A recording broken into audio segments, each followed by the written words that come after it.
Hello, good afternoon. Yes, sir. Good afternoon, CSK. Sir, good afternoon, sir.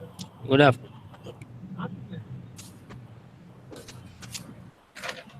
Our co-coordinator, sir, Amos David. Yes.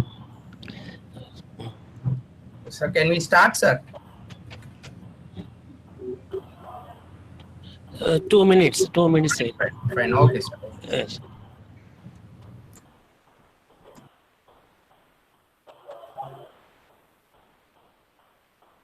Amos David also working from home, sir. Yeah. Yes, sir. Oh, okay. We are in college. Okay, sir.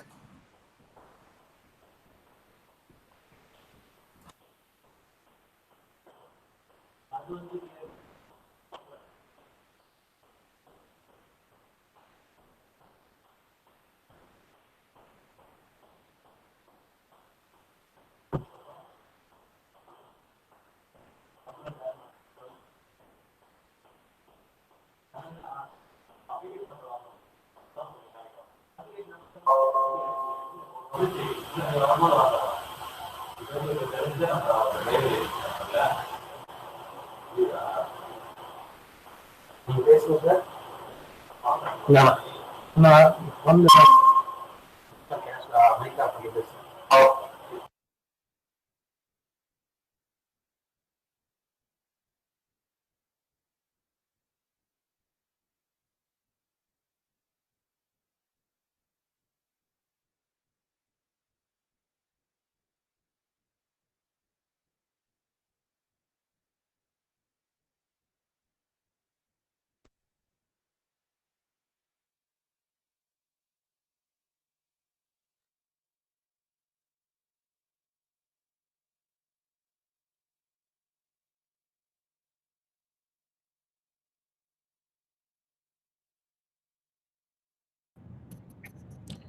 Yes, Amos, sir. We can start. Okay, sir. Fine. Thank you. Good afternoon, dear participants. We are here for the afternoon session on finite element analysis of structural beams case study by Dr. C. Sendamari Kannan, Professor, Sri Venkateshwara College of Engineering. Welcome you, sir. He did his UG in University of Madras in 1999, post-graduation in computer-aided design, and in August 2017, he has completed his doctorate under Anna University. His thesis name is Study of Free and Forced Vibration Characteristics of Micro, Rubber, and Nano Silica Reinforced Woven Fabric Hybrid Carbon Composite Beams for Structural Applications. He has published more than 60 journals, and he has coordinated and conducted 24 faculty development programs and workshops. He has one AICTE sponsored RPS project under him. So we welcome you, sir. Thank you, sir, Amos David. So you can take over the session, sir. Thank you for a nice introduction. Thank you, sir. Can I present now? Can I start present now? Thank you.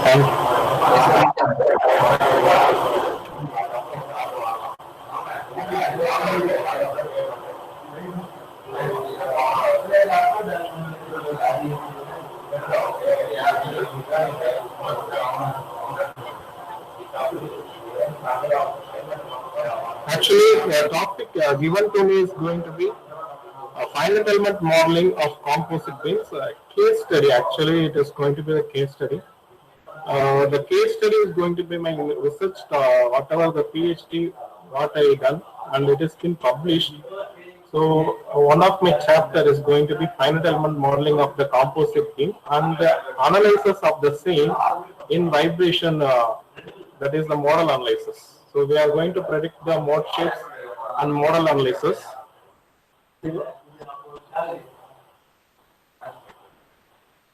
So we are in my PhD. What is the done means we done the woven carbon fabric composites. So in that finite element modeling is I done it, and the same result was compared with the experimental analyzer also. So that is being the case study. Before going to the case study, because it is going to be the beams, how people already scientists incorporated the beam element. What is going to be the beam element? Some just a basic introduction about the beam element, and the stiffness matrix will be we discuss it in the first 20 minutes. Afterwards, let me come to this case study. So initially, I want to go for the beam element. Can anyone tell what is the difference between a beam element and bar element? Maybe everyone is faculty. Maybe for interaction purpose, we can discuss what is the difference between beam element and bar element.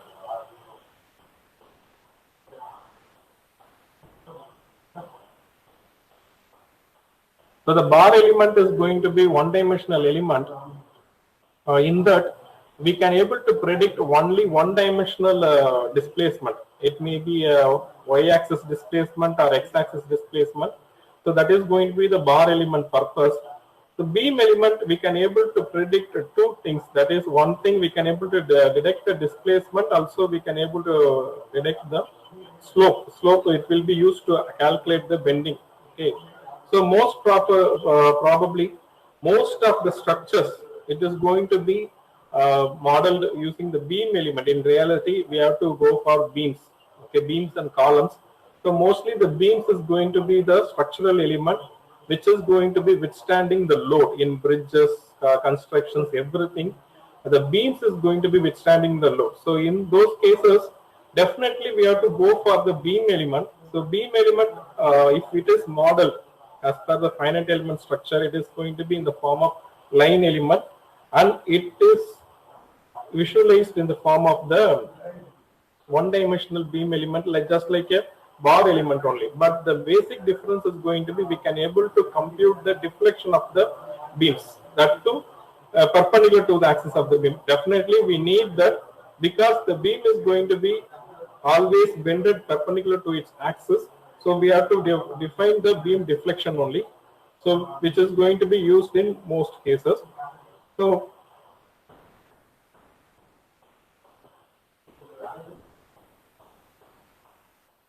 the beam element, okay, which is going to be give you the slope as well as displacement along any perpendicular to the axis, displacement along the perpendicular to the axis. In order to derive, I taken this displacement is going to be V1, V2 for my convenience. D1, D2 as D1 is going to be taken in the form of V1. No need to confuse with respect to the velocity. Here V is going to be the displacement, and the slope taken in the form of the theta1. So for any finite element formulation, we are going to be write the displacement equation. The displacement equation should be in the form of a polynomial function.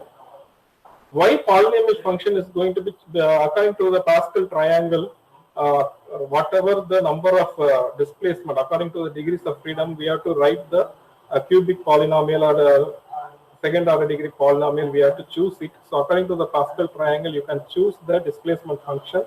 So the displacement function for the beam element with respect to the two displacement and two slope, we have to go for the cubic polynomial. So the displacement function is a1 plus a2x plus a3x square plus a4x cube. Here, the main thing what we have to determine is the unknown constants a1, a2, a3, a4. If we determine this unknown constants, then we can able to finish the displacement equation. So displacement equation, if it is finished, then only we can able to determine displacement at any point. So for that purpose, we are going to define what is going to be a1, a2, a3, a4. So beam element is initially we need to calculate displacement as well as slope. So to calculate the slope is nothing but the differentiation of the displacement with respect to the differentiation with respect to displacement. So I am differentiating the displacement equation with respect to x. So obviously you will get slope is going to be a2 plus 2a3x plus 3a4x square. So rewriting this equation in the form of matrix we are going to rewrite in the form of the matrix.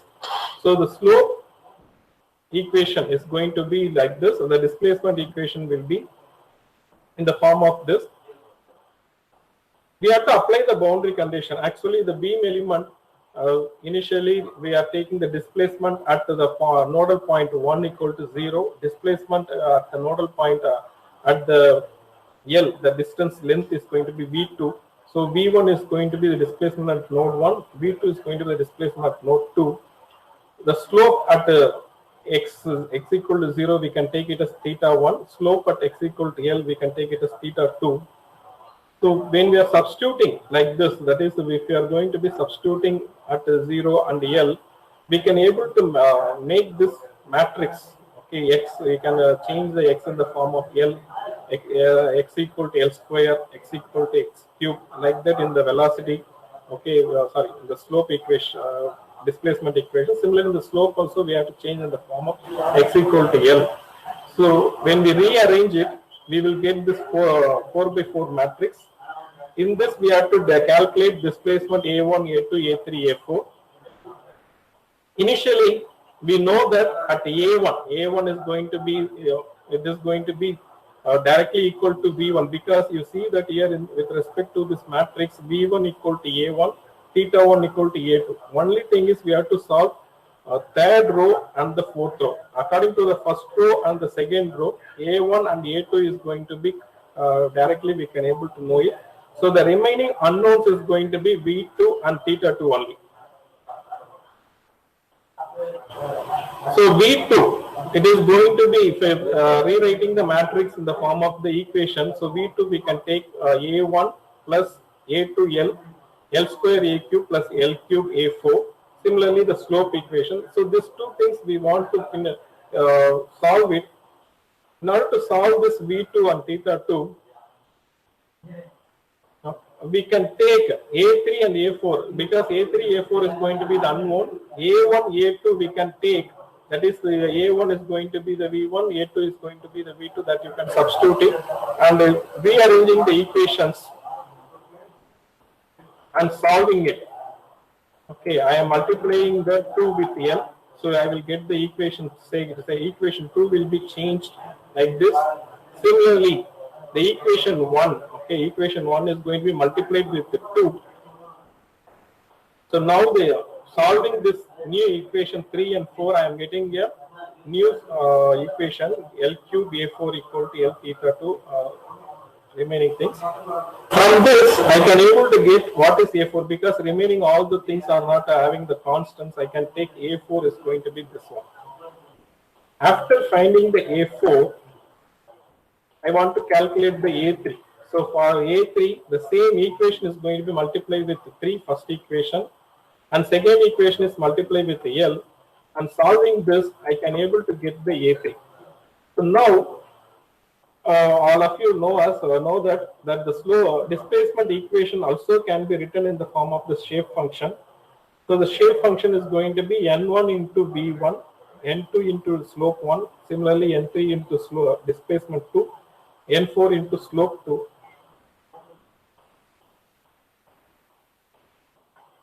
According to the displacement equation before, from the initially what we have written, A1, A2, A3, A4 is going to be substituted. So I substituted what is going to be A1 is V1, A2 is going to be theta 1. Similarly, A3 is substituted, A4 also substituted. Now we can able to compare this equation with respect to the shape function.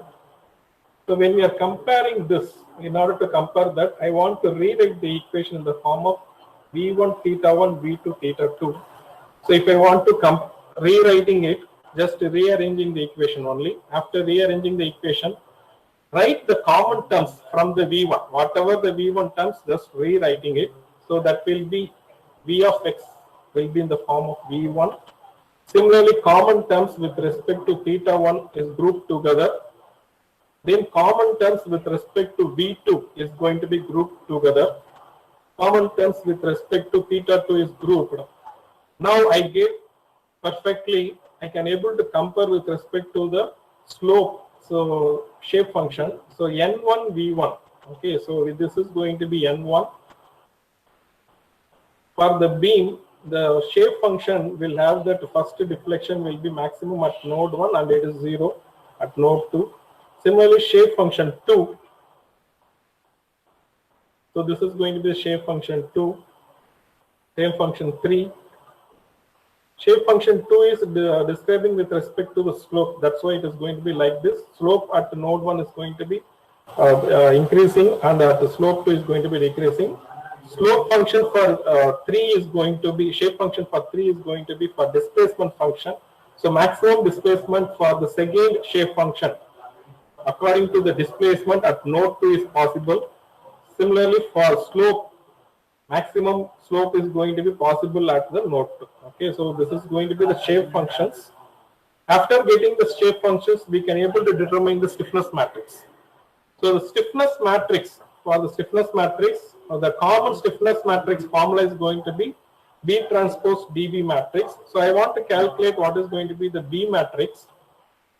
Always in the finite element analysis, we know that B matrix is going to be the shape functions. So the shape function differentiation with respect to x, we have to do it. D matrix is going to be your Young's modulus. Just you have to substitute the Young's modulus. So the shape function is there. From the shape function, I am going to differentiate the shape function. First differentiation of the shape function 1 with respect to x, I will get that is 6x by L square plus 6x square plus L cube. Similarly, we can go for shape functions. So this shape functions substitute, you have to substitute this d1 of x dx in this B matrix. Here we have to substitute. If you substituted it, you will get the B matrix. This B matrix, you have to substitute in the your displacement function, stiffness equation. Substituting B transpose B and solving it, because you know that how to solve it. After solving, we will get the stiffness matrix. This is going to be the stiffness matrix. So this is how the stiffness matrix will be there in your finite element analysis. So the force, if it is going to be the point load, your force vector will be this. If it is going to be the UDL, your force vector is going to be this one. If it is going to be the bending moment, your force vector is this. So as per my schedule, I discussed how the finite element equation will be there with respect to the stiffness matrix and force matrix with respect to the theoretical component. Let us start the case study.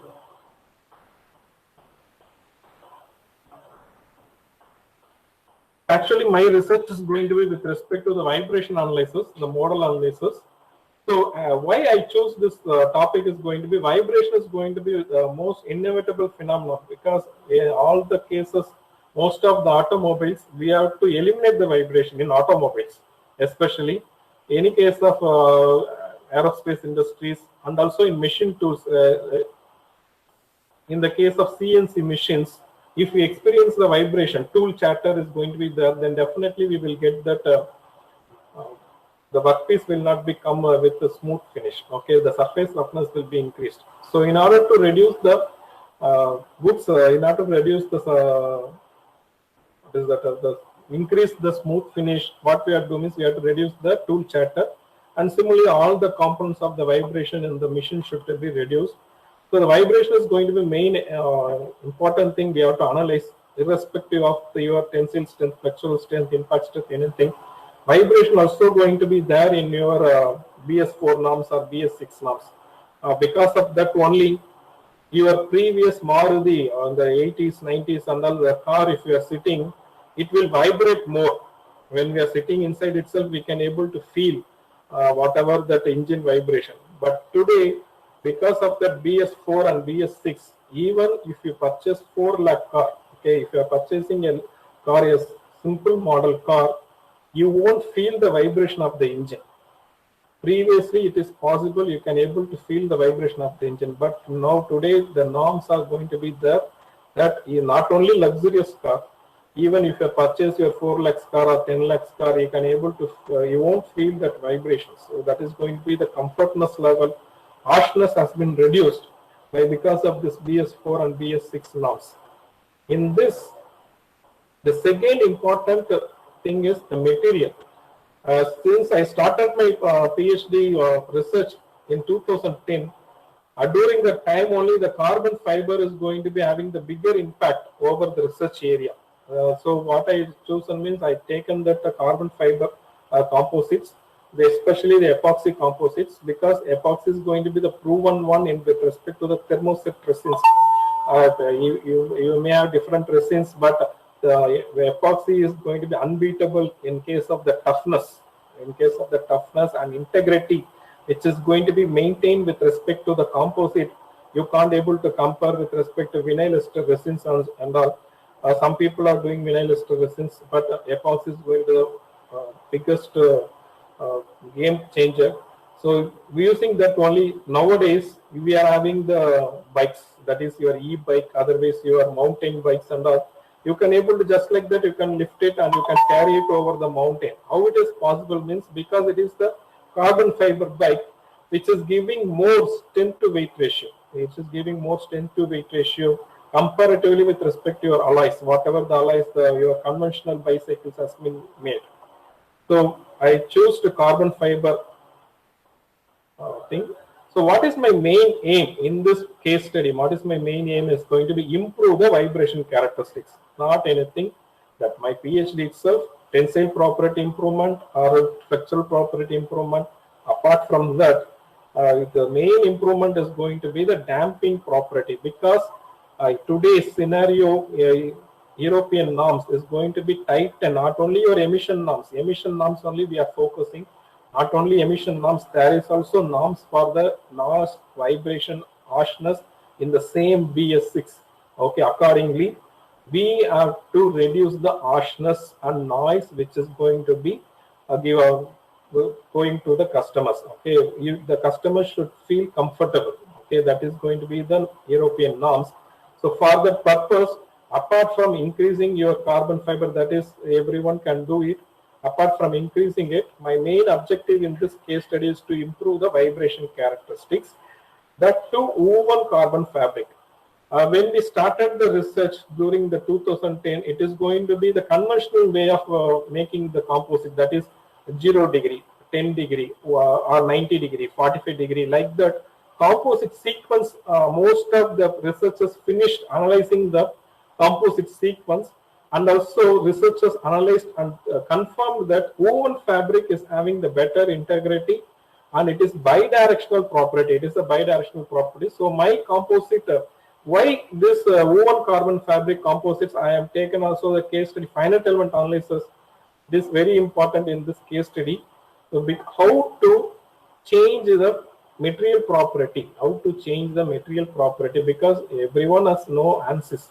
Okay, you people are already teaching to the students the model analysis, but in this woven fabric composites, a main important thing is we have to change the material property. Okay, we have to that material property changing is given by one of the researcher. He done so much of research and given the woven fabric equations, rule of mixture equation has been clearly given, that has been identified by us, including the Murugan sir, Dr. Murugan sir, the professor, P8 Institute.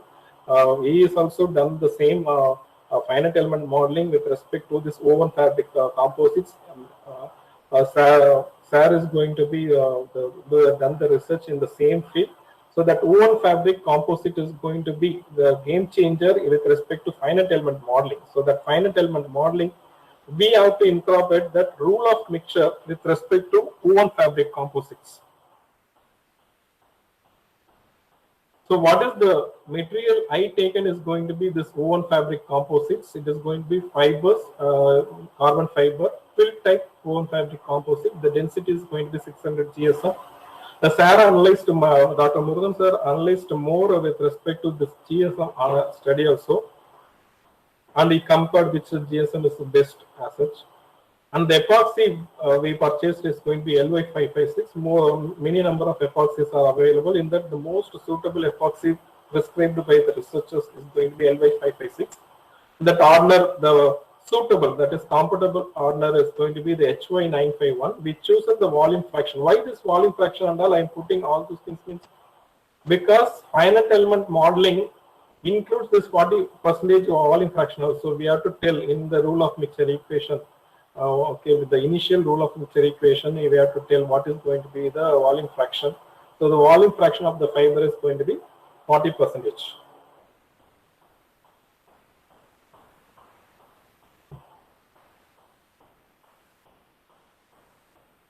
Okay, so this is going to be my fabricated beams. This fabricated beams is going to be having composites, so that is going to be box shape, eye shape, channel shape. That is going to be another difficulty in modeling. The finite element of modeling, it is going to be another difficulty.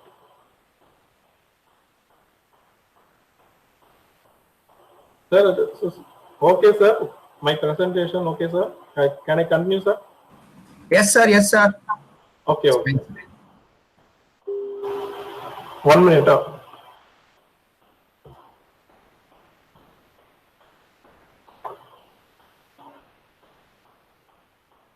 Please, just 2 minutes.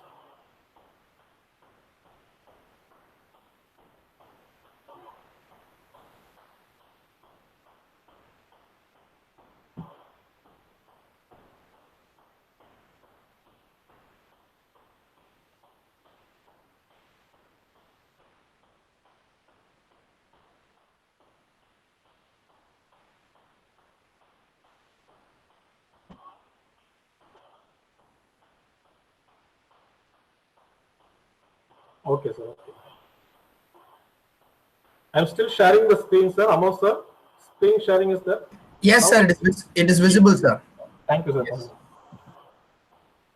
So whatever the composites we fabricated is going to be in the form of this box, eye, and channel shape. Another thing what we compared is going to be with respect to the shape analysis, which is going to be the better one, with respect to the vibration analysis. That one we compared.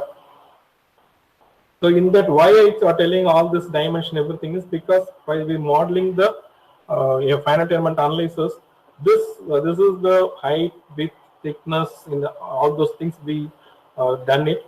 This is going to be the manufactured specimen dimension. Initially, we assumed that height is going to be 40 and the width is going to be 30 uniformly. But actually, it is not possible to fabricate as such because it is going to be unlayered fabrication. After fabrication, along the length of the composite, it is going to be 300 mm length. Okay, that is 30 centimeter. So it is very difficult to manufacture also. We done so much of trial and error fabrications. After that only it is possible to fabricate properly.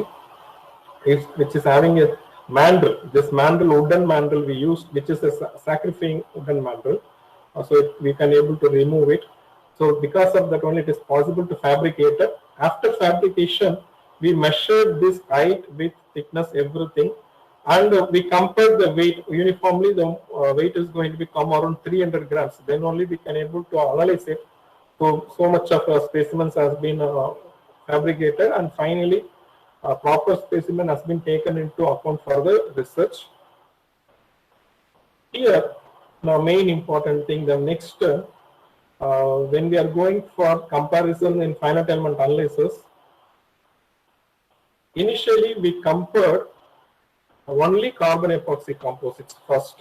Initially we compared only carbon epoxy composites for box, eye, and channel section.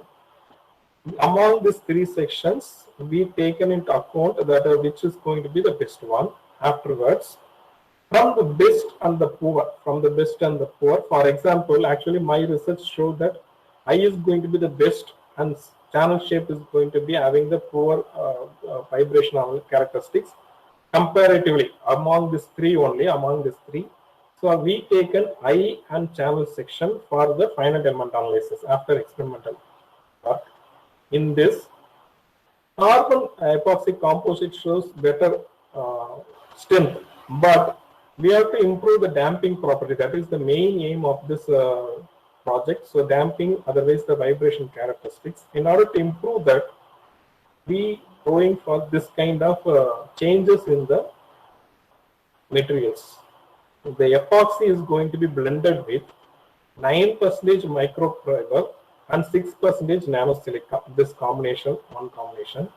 And the third combination is going to be epoxy is going to be blended with 9% microfiber and 11% nanosilica. This is going to be the another combination. Why? Because why we choose this M9, N6, similarly M9, N11. M9 is common. You can see that 9% micro rubber is common. Only the nanosilica percentage is varied. Beyond this, some other research work was there with respect to strength, all those things, and that was compared.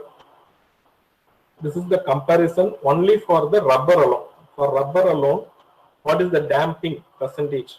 Okay, when the carbon epoxy is going to be increased, it is blended with the micro rubber, 3%, 9%, 15%, all those things.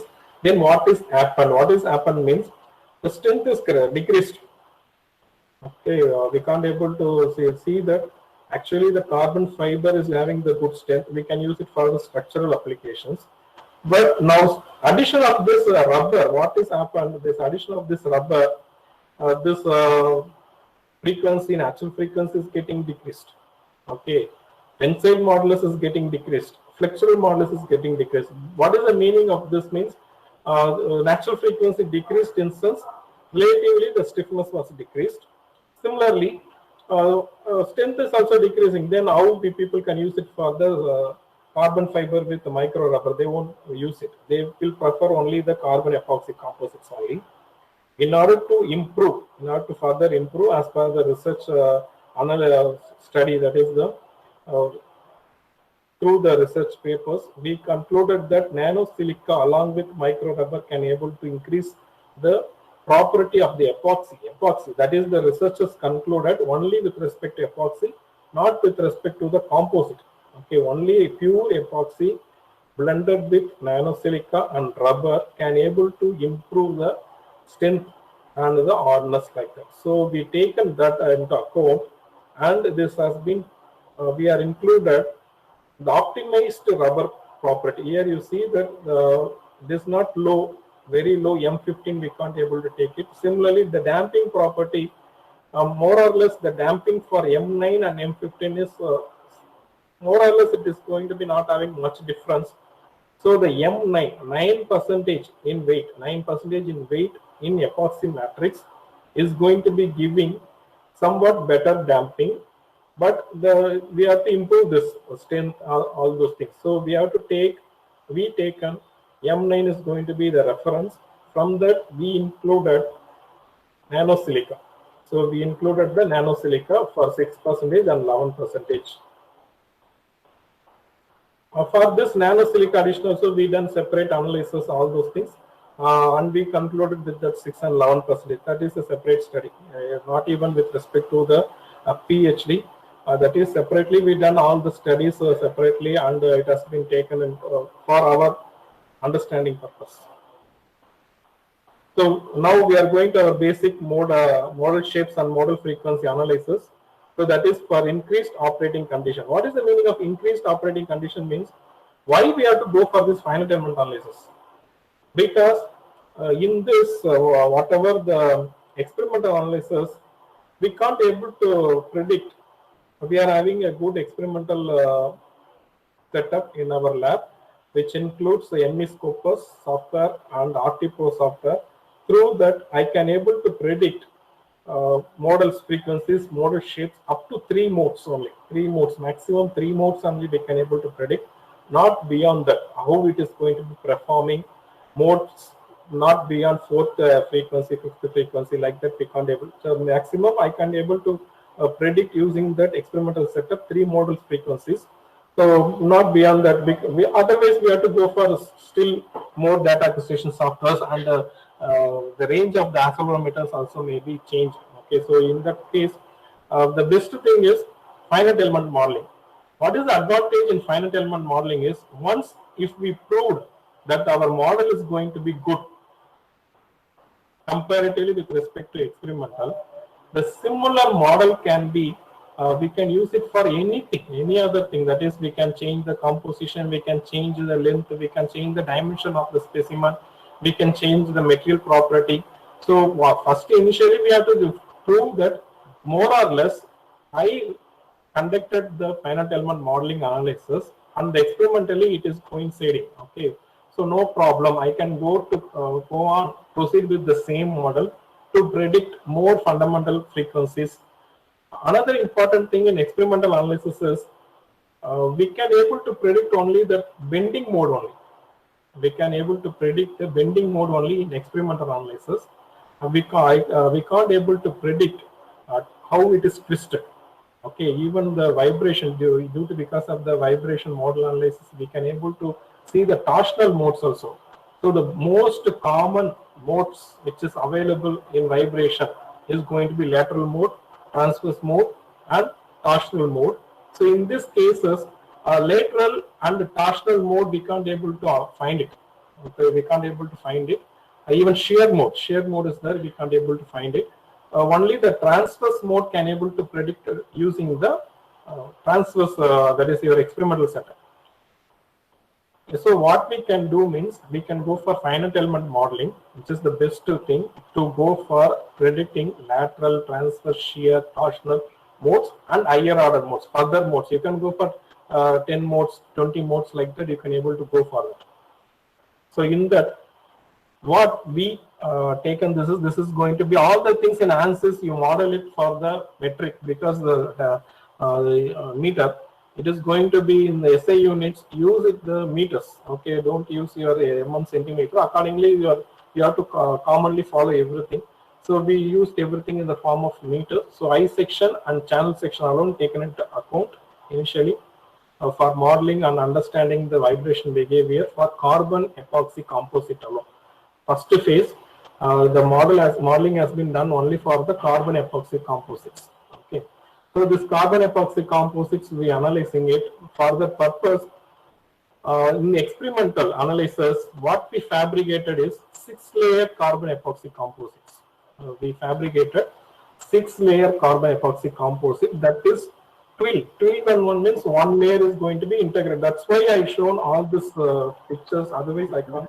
That is not needed with respect to finite element modeling. So here you can see that one fiber is going to be go inside the another fiber. Okay, like our mat. Okay, everybody in our home we are having the mats. Okay, in that you can see that one fiber will be go inside the another fiber. Okay, so here single layer will comprise of, here the single layer is going to be comprises of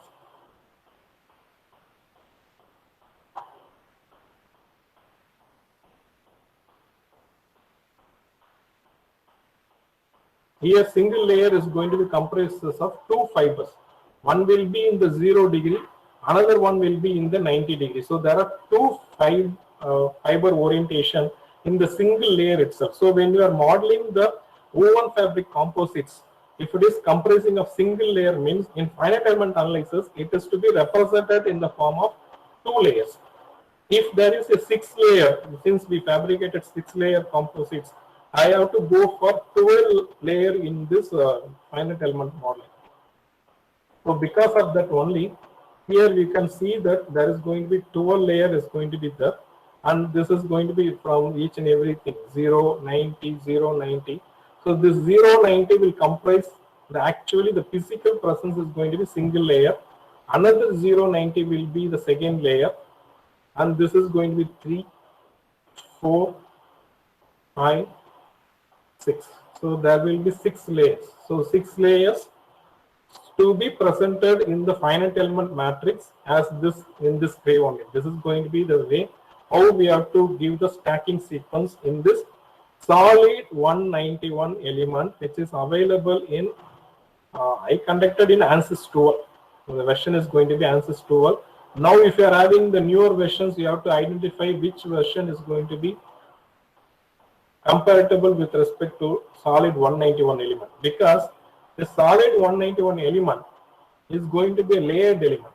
Here only we can able to prescribe the layer properly. It can be directly we can use the composites, composite layering options. So here you can use the layering element, and it comprises of 20 nodes. What is the purpose of nodes? What is the purpose of nodes in finite element analysis? Means because this nodes only is going to be predicting the node shapes, model shapes. How because each node is going to be having your shape function. This shape function equation, whatever we discussed in the first 20 minutes, here only the shape function is going to be coming into picture. At last in ANSYS, we are seeing the deflection, twisting, everything, color picture. We are seeing that. Why in this lecture also I taken that shape function. You know that shape function is there. Everything is because this 20 nodes is going to be the beneficial one for us. Each and every node will have its own shape function. It will be calculated, computed. That computation overall, it is going to be for the global matrix. That global matrix will give you the final solution. If more number of nodes is there, the best optimized solution we will get it. So because of that purpose, we are going for this 20 node element, solid 191. Different layered element is available. You can see the ANSYS 4 or 5 layered element is available. And stress stiffening is there, but in my case, stress stiffening is not needed for vibration analysis. If you are doing same thing with respect to tensile strength analysis, that is possible in ANSYS with the same composite fabric analysis, solid 191 element, we can also go for this tensile strength also. In that case, stress stiffening is advantageous because that stress stiffening is needed. Definitely, you are using the tensile strength, the breaking has to be predicted, ultimate effect has to be predicted, strength has to be predicted. This solid 191 element is having stress stiffening effect that is to be needed. Okay, the same experimental dimension 300 mm has been chosen. Okay, so chosen, and thickness, everything is going to be same. Okay, everything same. We modeled it in modeling. So this is going to be the option. So if we are going for this library of element types in this solid modeling, I am not going for that converting the solid model into a single line model. Okay, I'm not using the simple beam element is not used here. Here this beam element is not used. We are using the solid layered 191 element to get the better results because this is PhD analysis. This is not for our UG student. So we are going for 3D model, complete 3D model. If it is a 3D solid model, then we have to choose the solid layered 191 element, solid layer element only. You can also see in this snapshot itself, layer 46 is available. Some other layer also available. Okay, even solid shell is also possible in some type of composites. Now another interesting thing is, after choosing the solid element, we have to go for the material property. This is the two things I have to discuss to, not remaining things and all. It is very common aspects. So we have to find out elastic constants for this orthotropic laminate, because why it is going to be orthotropic laminate means initially it is not a single layer carbon fabric, it is a woven fabric. Then another thing is this is going to be not a special orthotropic, this is going to be special orthotropic. That is E1 will be equal to E2. Why? Because E1 is equal to E2 means in a single layer we are having the both axes fibers are there. X axis also fiber is there, Y axis also fiber is there. So E1 carbon fiber, both is carbon fiber. That is very, very important. This is also carbon fiber, that is also carbon fiber. So the carbon fiber along X axis means it will have the same tensile modulus along the Y axis also. Only thing is we are not included along the Z direction. 3 is not included. Since the 3 is not included, that is also there. Nowadays 3D fabric also is there, you can use it. So we have to determine this. This determination is only the toughest one. We have to determine this properly. This equation you have to calculate. Okay, that it takes time for us. When you go for simple, without the composites, we are not going for the composite. We are going for steel, aluminum, like that. In the material property, we have to choose Young's modulus and proxy. That is your Poisson ratio. Here, PRXY is going to be the Poisson ratio. Okay. Why XY means because it is going to be Poisson ratio. No. What is the Poisson ratio? It is going to be the change lateral by linear deflection. Is it not? So lateral by linear deflection, it comprises of X as well as Y axis. E axis Young's modulus with respect to only one axis, because always in your steel everything you are predicting in ASTM standard only one Young's modulus along one axis only. So it is EX. This is PR, Poisson ratio XY is going to be the Poisson ratio with respect to changes which will give both the changes. That's why we are taking into account of the Poisson ratio. Otherwise, we won't take into account of the Poisson ratio. So it is going to be X as well as Y direction. But in composite, I can't able to do that. I have to go specifically for orthotropic. If you click the orthotropic, it will ask all these things. It will click the orthotropic. It will ask EX, EY, EZ, Poisson ratio along XY, YZ, XZ, and also shear modulus is also needed. So all these things is needed for defining the composites. It is needed.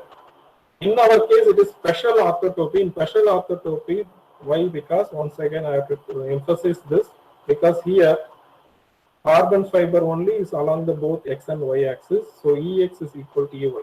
If you use possible, definitely we can able to define our own fabric direction. You can mix together carbon and as well as Kevlar. You can mix a carbon and a glass fiber. That type of research may be possible. Only we will have the peaving options. We can go for that. Then definitely it will be pure orthotropy. So what is the methodology we followed? Initially, we have to calculate taking into account of that Young's modulus of the carbon, Young's modulus of the epoxy is taken separately, and using the rule of mixture equations. People always know this. Using the rule of mixture equation, we can able to find out the simple composites Young's modulus, and we can able to calculate this using that only. Next, we have to go for the hybrid epoxy modulus. Then we have to calculate that woven fabric Young's modulus. So this calculation I am going to show only with the equations, not anything more than that. So this is going to be we can't able to do calculation here. If you incorporate MATLAB, then you can get the solution very easily for these equations and all. Otherwise, for changing different composites, molding fractions and all, it is very difficult if you are doing it. Maybe sometimes your calculator won't give that much of accurate answer, because we will definitely do some error in calculating. Maybe we will round it off, otherwise we won't round it off. So the answer will not be always, it will not be uniform calculation. So we can give it to MATLAB. So it will calculate and give you the actual answers. So in this, first initially the volume fraction is going to be the fiber. We have to substitute the Young's modulus of the fiber. This and all the what we purchased. We purchased the carbon fiber. That carbon fiber Young's modulus is 230. We purchased the epoxy. That epoxy Young's modulus is 4.3. It is varying with respect to your purchase. It is not uniform. So density as well as shear modulus, everything what we purchased, which is given by the company. According to the company data sheet, this has been chosen. According to the company data sheet, which has been chosen. So we have to substitute EF. This everything is going to be fiber values, and this side everything is going to be the matrix values. So the matrix values we have to take into account. So everything, this is going to be EM. So substituting each and everything in this equation, so you will get this elastic modulus, Young's modulus 1, Young's modulus 2, and this calculations, Poisson ratios, under your shear modulus. So this one is only for carbon epoxy composites only, carbon epoxy composites. Okay, that is going to be the simple, not for woven fabric. Now here my research is with respect to the woven fabric, so I can't able to substitute this value in the ANSYS. Once again, I have to emphasize that I can't able to substitute this values in the ANSYS. So we have to go for woven fabric equation. Woven fabric equation. This is the conversion of the unidirectional Young's modulus elastic constant values into the woven fabric values. So whatever we calculated initially is going to be unidirectional composites. This is the general, any book, in any book, composite books, we will have this equation. So this equation is only for the unidirectional composites. So this is the equation which is converting unidirectional composites Young's modulus, into woven fabric one. Okay. So this one definitely you go for MATLAB and form the equation, then only you will get the answer. Otherwise, you won't get the answer. Okay. So using this, I substituted whatever the Young's modulus which is there here for unidirectional E1, E2, G1 to G23 Poisson ratio. This one has been substituted here. In this, the left hand side, it has been substituted, and this equation has to be solved. Okay, this equation is to be solved. If you solve it, you will get the elastic constants for the woven fabric. There will be error will be possible, so you give it for the MATLAB or some other equation online. You frame the equations or Excel also you can do it. Okay, you can able to get this elastic constants. This elastic constants we compared with respect to the experimental analysis. The error is going to be very, very minimum. Error is very, very less. Actually, we are not getting more than 6 or 7% error. Whatever the experimental analysis, what we get is 80 gigapascal, like that only we got it. So this, whatever the elastic constants we arrived using the rule of mixture is comparable with respect to our whatever the experimentally ASTM standard. Using the ASTM standard, we conducted the test in the CIPPET. That result is more or less comparable with respect to this analysis. So we directly we use these values. We use these values in our finite element model. Another thing in our finite element model beam analysis is this is beam. Why it is going to be beam means you need not to be think that I am using a beam. This is extremely the beam because high section beam, channel section, box section beam be taken into account. Is beam like structure, beam structure I analyzed. In this we have to go for the boundary condition. Okay, in the finite element analysis, first thing is boundary condition, second thing meshing. After completing your material modeling is over now. The first phase is very, very difficult.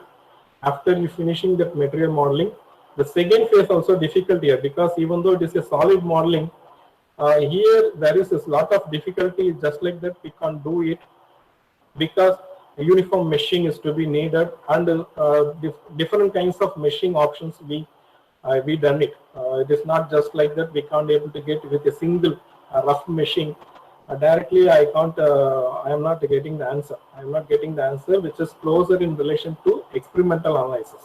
That is very, very important, because anything we can't able to model, anything we can't give the result. We have to prove that our result, whatever from this black box answers we got, it should to be comparable with respect to the vibration analysis. Okay, so that is to be very, very important. So in that case, we have to go for this model. So in that, okay, so here in corners and all we are going for the fine mesh. In corners and all we have to go for the fine mesh. You see the meshing itself. You see the meshing itself. This is the uniform meshing. Uniform meshing. Initially, you have to mesh the cross section. Here, this is a different kind of meshing, and that the meshing has to be passed over to the entire length. That has been done here. Okay, it's not just like that. Click, single click, your meshing has been done. No, it is not like that. You see everything. You see that each and every point, everywhere. You see that cross section can be have similarity in cross section. So cross section has been taken first, and the meshing is done for the cross section. Okay, so because here the initial my main study is going to be comparable with respect to the cross section first. So the cross section only is going to be very important. We have to mesh the cross section. You take care the meshing part of the cross section. This is having a separate user coordinate system. In the ANSYS you have to use it. Just like that, you don't always use the global coordinate system. Use the user coordinate system to mesh each and every line of this I section Okay, single each and every line has been meshed proper separately. Then the area has been that is divided. The line has been divided first. Then area meshing has been done. Then only we have to go for this. This area meshing has been passed over to the entire solid modeling. Very, very important. Here also we done so much of trial and trials in order to get the answer. It's very, very important. Just like that, we not got any result. Okay, so this is how the meshing has been done initially, and further we done so many changes with respect to fine meshing at this corners also. At this corners, we done some changes in the fine meshing of this corners has been done. So line meshing, first line is to be divided properly. This lines also to be divided properly to get the uniform meshing. Then area meshing. Then we have to what is that? This cross section meshing is to be passed over to this entire length. Like that only the meshing to be done. Then here, after we taken using this woven carbon fabric rule of mixture equations, all this Young's modulus M9, N11, M9, N6, whatever the considered composite calculations, we taken this all those things and it's calculated. Use any MATLAB or Excel software to calculate it, otherwise you won't get the results. So each and everything is going to be first initially I done it for the carbon epoxy composites for I section, channel section, boss section. So this end is to be fixed very importantly as on par with our experimental result. This end is to be fixed. What we done in the experiment in the same way I have to fix the end here. Okay, for that also once again user coordinate system, you have to change the user from global to user coordinate system, particular plane you have to go and fix your user coordinate system and fix the nodes. You have to fix the nodes. It is going to be cantilever beam analysis only. Even though cantilever beam analysis, I have to fix these areas in on par with our experimental study. This end, this actually my length of cantilever beam is 250 mm, so I have to fix the 50 mm. Here also you have to be take care during the modeling as well as the in meshing. Then the third thing is during the node fixing. Node has to be what is there? You have to fix the nodes corresponding to this area only, not everywhere. So nodes corresponding to this area. It is going to be fixed those areas only. So we fixed like that only. For that, some stations is needed. You do it. Then you can able to get this answers. For I-shaped beams, we got the answers. Transverse mode. Your transverse mode is going to be bending along this vertical direction. So this is the first mode. In the first mode, there is no what is that? Node. That is nodes are not there. Okay. Anti-nodal. This is going to be nodal points. This nodal point is going to be possible in only in the second mode. That is, no vibration is occurring. You see that the cross section is at this point is along the axis itself. So the node is possible only along the second mode. Similarly, here the node is possible along with respect to the third mode. Actually, third mode of transverse. It is this is not third. This is third mode. I change it. This is third mode. Change and send the PPT. So this is third mode. This is going to be the fourth mode. This is third mode and the fourth mode. So in the third mode, we are getting the 2 nodes, and the fourth mode we will get the 3 nodes. You have to see that we will get 3 nodes. It is to be a very big task to identify with patients, because after 143 Hz, you will get some other 220 Hz. You will get 300 Hz, some 400, 500, 600, 700, 800. So all those things are also mode shapes only. Everything is mode shapes only. But we have to identify which mode shape this 220 Hz. This is not a transverse mode. So we have to categorize the mode. Which mode shape is obtained using this finite element analysis? We have to categorize it. So transverse mode 1, 2, 3. We have to identify it. Each and every shape we have to take into account a deformation. We have to identify and categorize it. it has been categorized. Transverse mode. Okay, here you see that this is having the bending with respect to y direction. Here in ANSYS, this is y direction. So here the bending is with respect to the x direction. Okay, so that is the difference. So this is the bending with respect to y direction. Here the bending is with respect to x direction. So this mode and all we categorized into the shear category. So the shear mode has been identified. So you see that in 68 Hz itself, I got the shear mode. Okay, so in shear mode also, we have to predict the nodes. We have to predict the node 1 node, 2 node, 3 node. We have to predict. Here you see that I got the nodes, 2 nodes. Okay, 2 node is possible in the third shear mode. So the accordingly, it is categorized at shear mode 3 at 1520 Hz. Similarly, we have to, with patience, we have to look about all the nodes with respect to this, whatever the available results. 5 modes, up to 5 modes we take in the account, because so many, you see that now itself Hertz is going to be 6000 Hertz. So in between, I have to categorize the transverse mode, shear mode, torsional mode, and there are also possibility of the combined mode, shear combined with transverse, shear combined with twisting. It is possible. So those categorizations should be done by us. Okay, next the mode is going to be the torsional mode. The torsional mode, you see that the twisting, clear twisting is going to be there. You see that in this also you have to identify with respect to the nodal behavior how many nodes are formed. Here there is no node. Okay, along the primary axis, if you take the twisting, node is not visible. Okay, so this is the first mode of the torsional vibration, 417 Hz. Then the second mode of torsional vibration is going to be 798 Hz.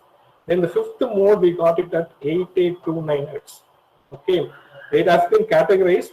After categorization, we compared the I channel, I shaped section and the channel shaped section. Okay, during the category, after the from the result of the finite element analysis, each and everything has been identified, shape has been identified.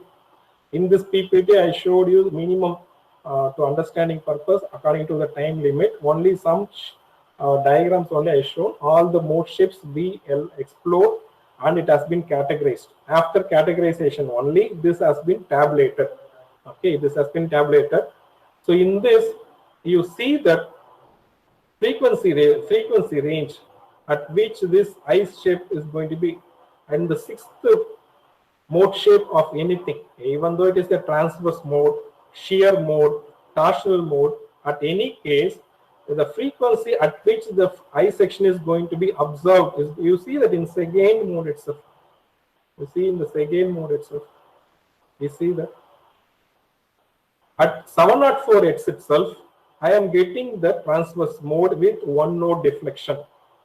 But I am getting I section 1039 at 1039 Hz only. I am getting the deflection. That until then there is no deflection or change in deflection. Okay, with respect to from mode 1 to mode 3, that means the stiffness is going to be good for the I shaped section, then better than the channel shaped section. That is the main important thing which has been arrived here. It has been arrived here. You anywhere if you are comparing it, I-shaped beam is going to be having that more natural frequency than the channel shaped section. This is also we are compared with some other researchers. They it is compared with and they also told that attainment of this highest natural frequency in successive modes. Successive modes means first mode, second mode, third mode. In all the modes, okay, we can compare it. It has been attained. This reveals the high dynamic performance of the I-shaped beam. That's why we know that as a design engineer, we people know that in chases we are using the I-shaped cross section. If used, we are getting the better vibrations, dynamic stability. Why? Because means this is also the one important finding, that is this highest natural, this deflection, deformation is not just like that deformed. I section is not allowing it to twist. I section is not allowing it to bend to any other deformation modes. Okay. What will happen if it is twisted or deflected means sections will be fixed in the bearings. Otherwise, it will be fixed in the chassis with some other structures. Chassis is going to be fixed with respect to some other elements, transmission elements, everything. Whenever it is twisted or deflected, definitely which is going to be affect the connection. So the connection is going to be damaged. Okay, so it is going to be bearings will get damaged. So more or less we have to avoid the deflection within the possible functioning range. Okay, for functioning range means if I am having the natural frequency of the car less than 900 frequency, and also in that 900 frequency itself, if I am employing this channel shape 142 Hz and 704 Hz, you see that this natural frequency 704 Hz will give two modes are there, but below 1000 Hz I am getting only one transverse mode. Okay, so like that also we can tell that deflection is not going to be possible with respect to the I-shaped beams. So the channel-shaped beam is going to be better one. Very important one, before going to this analysis, we have to compare that with respect to experimental analysis. Without that, no one will tell that this is what is that, whatever our result is going to be good. Okay, so you see in this case, whatever the experimental frequency is 148, we got 160.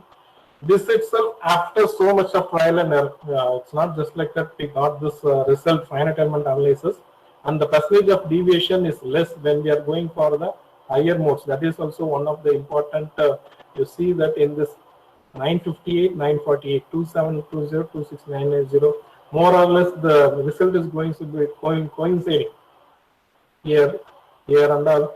You can see that the result is getting, we are getting that finite element modeling. What we choose, the layered modeling is correct. We can able to tell that the meshing is going to be correct. Meshing is another important aspect. Solid modeling, everything. Boundary condition, what is fixed on par with the experimental boundary condition, that we have to do it. Otherwise, we won't get the results. Okay. So that is, the results are in good agreement with respect to the experimental one with the acceptable deviations. Maximum, comparatively all the heads is going to be only 8.2. Somewhere, some places and all, it is going to be having less deviation only. Here and all, very less deviation. Maximum deviation what we got is 8.2%. Why? Why this research we have to tell? We have to tell why the I section is behaving like this, why the channel section is behaving like this, why should this box section is going to be behave like this. Sir, I have time now. Just to, sir.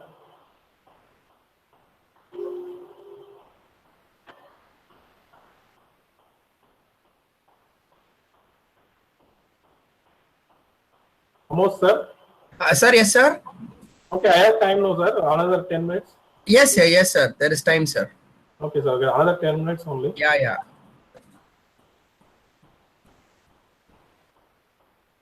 So we have to tell to the people that why there is a change. This is going to be, once again, this is calculated one. This is calculated shear diagram. Even though this diagram, you can see it in most of the researchers' paper. We here what we presenting is without values, but we presented with values only. Here the value and all calculated. Here and all I calculated the values using our advanced strength of materials, advanced strength of material books. The values for this shear, okay, shear is going to be, shear stress is going to be calculated, and the flow diagram is going to be, this is there in your book. You can refer the advanced strength of materials book. So in using that, it has been seen that shear due to the transverse bending, the cross section is going to be changed. Here it is changed. Here it is changed. Everywhere it is going to be different. And the shear flow, you see the flow, circular flow in this box section, and here it is going to be flowing like this. It is not flowing in a circular manner. Okay, so here also it is a different. So this modified shear flow only controls the strain behavior. Why strain? Why strain? We are talking about stress, all those things. Why strain? Why strain means because here this deviation, modal shape is with respect to strain only. Change in length, change in shape only. First mode, it will be deflected like this. Second mode is going to be deflected like this. Third mode is going to be deflected like this. So this everything is going to be with respect to strain. Change in shape only, deflections. So this modified shear flow controls the strain behavior. Also, it has been emphasized by the researchers, earliest research which is going to be done by at 2008. So the energy dissipation also one of the important phenomena with respect to vibration analysis. So the energy dissipation is a function of the strain energy, and damping coefficient also with respect to that only. So he also emphasizes the change in strain energy. So here the shear flow changes the strain energy. So the change in strain energy modifies the combined damping performance of the beams. So the box shape is having different damping performance. I shape is going to be a different damping performance. So that has been concluded with respect to this shear flow analysis and shear stress, whatever the maximum stress with respect to our beams. Then very importantly, the FEA is not going to be for just to only calculating the 3 mode shapes. We have to go for 4, 5, 6 beyond. Beyond that also we can go for it. But this itself, you see that how many natural frequencies we have to compare. We have to see that for this carbon itself, 63, 68, 143, 415, 327, 798, 2099, 1120, all those things will come in order. It is not like that categorized. So it will be come in order. That from this, among this, we have to categorize which is transverse mode, torsional mode. That too, whether the torsional mode is having 1 node, 2 node, 3 node, like that, I have to categorize it and categorized. Once again, it has been, we have to fix that in the mind that whichever beam is having the high resonant frequency, then that will be the good. So in this, we can see that after carbon epoxy composites, this is low, 3304. That is earliest deflection. See, 1200 times, 1200 hits below that itself, I am getting a transverse mode with 4 nodes. Here it is 4213. Here it is 4630, on par with the carbon epoxy composites. So this 4630, that is micro rubber added with 9% rubber particles and nanosilica 11 weight percentage. This gives on par result with our carbon epoxy composites. That is going to be the main important thing, which has been we can't tell beyond 3 nodes in our experimental analysis, but here comfortably we can tell for the transverse mode.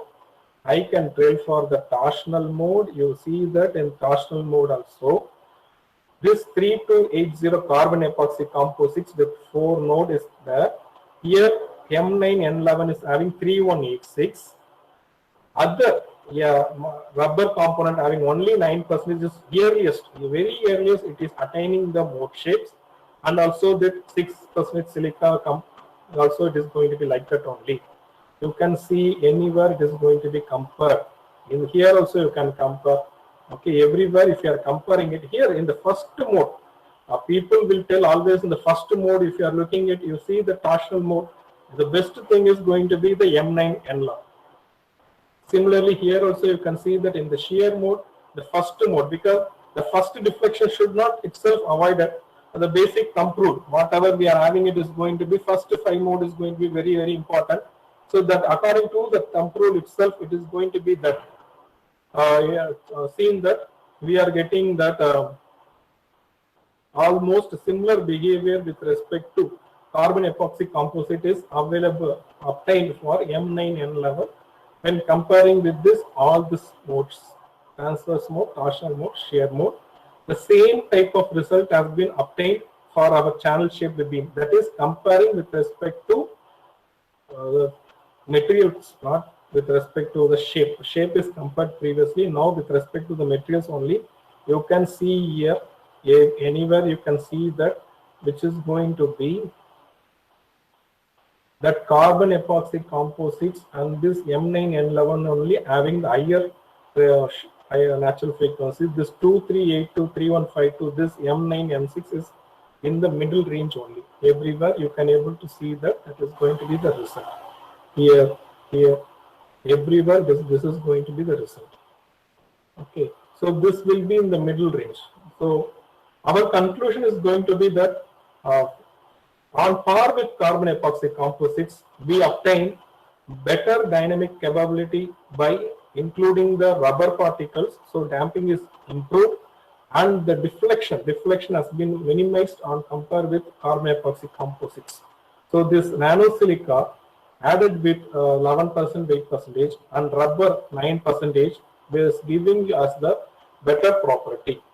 So that is also compared along with our tensile after conducting the tensile strength, flexural strength. The flexural modulus is going to be on par with this carbon epoxy composite for this M9N11 carbon epoxy composite. Similarly, your elastic modulus also, and rigidity also is going to be good, better than this M9N6. This is our conclusion that whatever we first framed that, well, let me take the carbon epoxy composites and study its vibration behavior and improving its characteristics. Initially in midway we found that rubber we added, no problem, the damping will be increased, but damping is increased, vibration capability, what is happened means the strength is decreased. No person will use the carbon epoxy with rubber alone for damping purposes. Also the strength is needed, so we have to go for strength. So here the strength also it is going to be on par. Okay, it is static to flexural modulus. When it is going to be beam, you can see the flexural modulus on par with the flexural modulus has been obtained for the M9N11. So we got that better deformation patterns also on par with that carbon epoxy composites. So we achieved that. We achieved our aim to establish a composite, a new kind of composite, including the carbon epoxy, carbon fiber, epoxy, and rubber particle and nanosilica particles. So that's all from my end.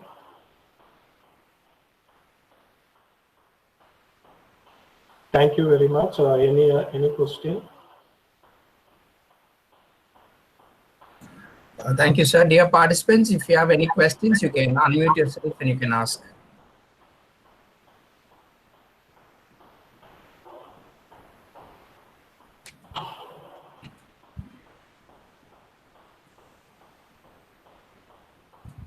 Any questions from the participant side?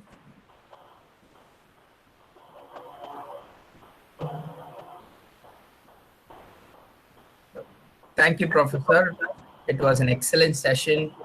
The explanation was very clear and it was easily understandable. Thank you very much for the session and wonderful clarification, sir. Thank you so much.